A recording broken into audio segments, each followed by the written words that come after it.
Hi, my name is Joyce, and my partners are Faye, Gemma, and Malia. And we will be focusing on the book Limitless by Ch9, specifically on Chapter 9, titled The Day the Fed Changed. Back to early 2020, when the pandemic hit, everything suddenly stopped and businesses were closed or shut down. Many people didn't know what was going to happen next, and rapidly, the financial system was starting to panic.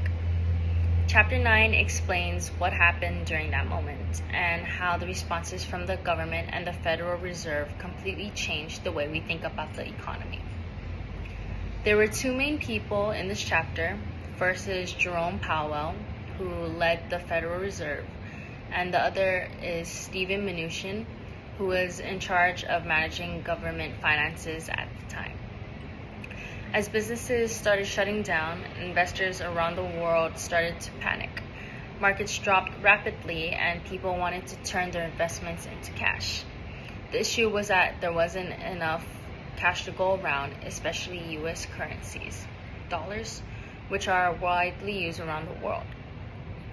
Even countries and big financial institutions were scrambling to get dollars, and desperately, some of them sold US government bonds just to get money quickly. But that's when the Federal Reserve stepped in. Under Jerome Powell, the Fed took action and started buying huge amounts of government bonds and corporate debt.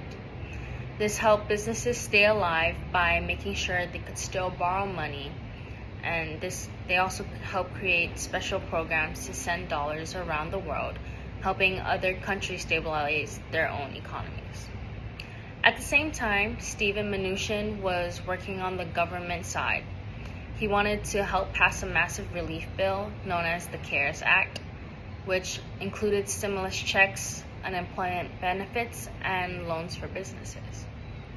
Together, the Fed and the Treasury were trying to support the economy so it wouldn't fall apart. As a result of this action, in early April, markets started to calm down and the sense of panic started to slowly fade. Although things started to stabilize, there were still a lot of questions from the public. People wondered who was being helped the most. Was it focused to help big corporations and Wall Street, or everyday people? And could creating and spending this amount of money cause a huge conflict later, like inflation? At the same time, there was a benefit to the situation, and it was that people were finally paying attention to what the Fed was doing. Before this, most people didn't think about central banks at all, but now it has become part of an everyday conversation. That's the main idea of this chapter, Chapter 9. The events of March 2020 didn't just save the economy at the moment, but changed how we perceive economic power.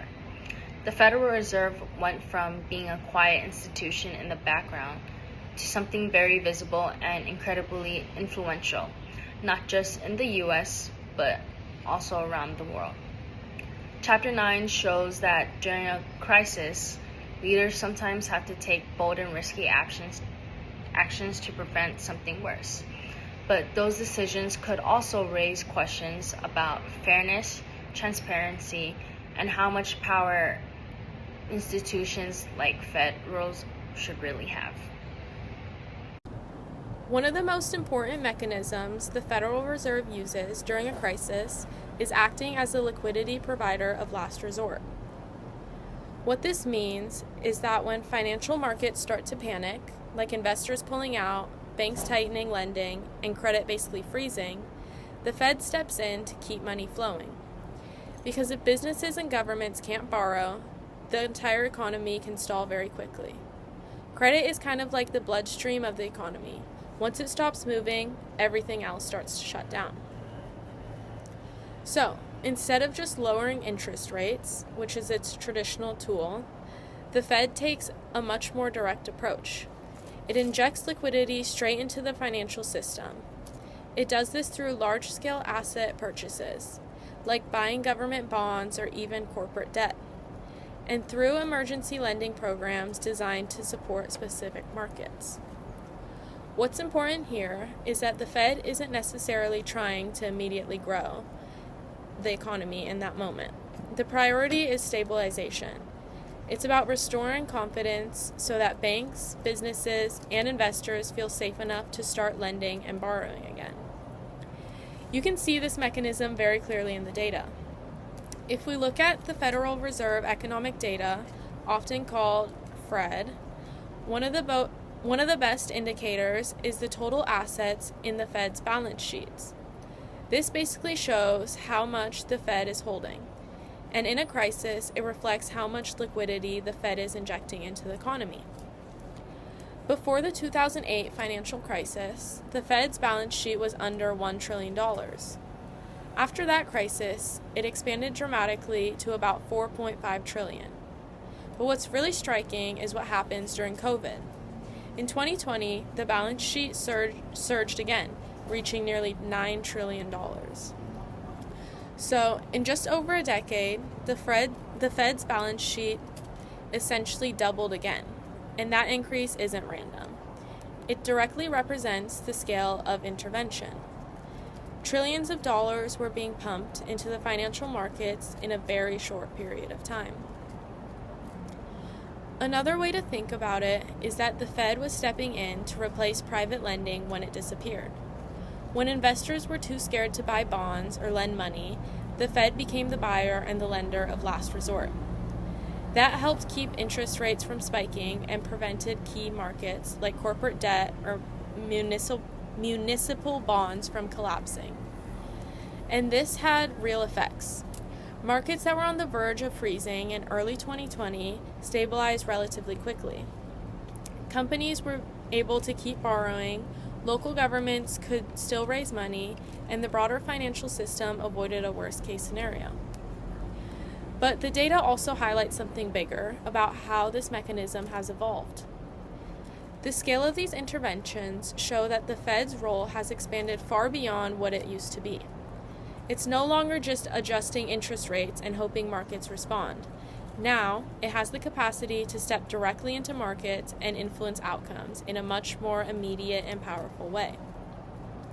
So, the key takeaway is that liquidity backstops are incredibly effective at preventing financial collapse.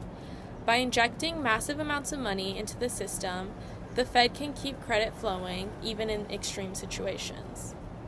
At the same time, the size of the balance sheet, growing from under $1 trillion to nearly $9 trillion, raises important questions about how much intervention is too much and what it means for the future role of central banks. Because once markets start to rely on that kind of support, it changes expectations. The Fed isn't just reacting to crises anymore. It's becoming an essential stabilizing force that financial systems may depend on when things go wrong.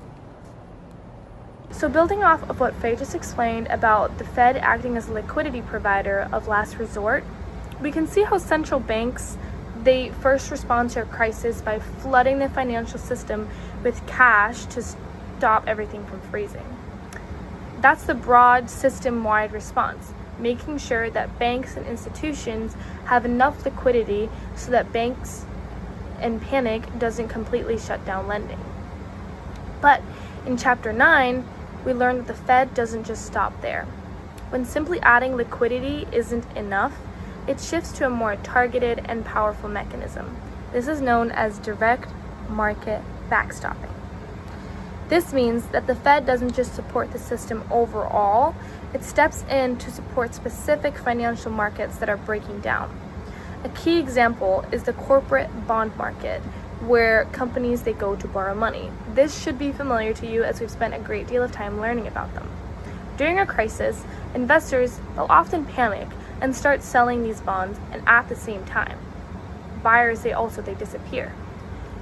When that happens, companies suddenly cannot borrow, which leads to layoffs, bankruptcies, and a deeper economic downturn. That is where the Fed steps in as a backdrop.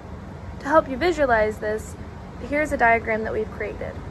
At the top, you'll see the corporate bond market, and underneath it, there are arrows pointing downward labeled panic, selling, no buyers.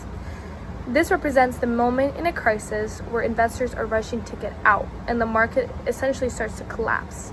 The following figures in the image shows how prices and confidence are dropping quickly. At the bottom of the page, there's a net, however, and this is labeled the Federal Reserve. This is the key idea.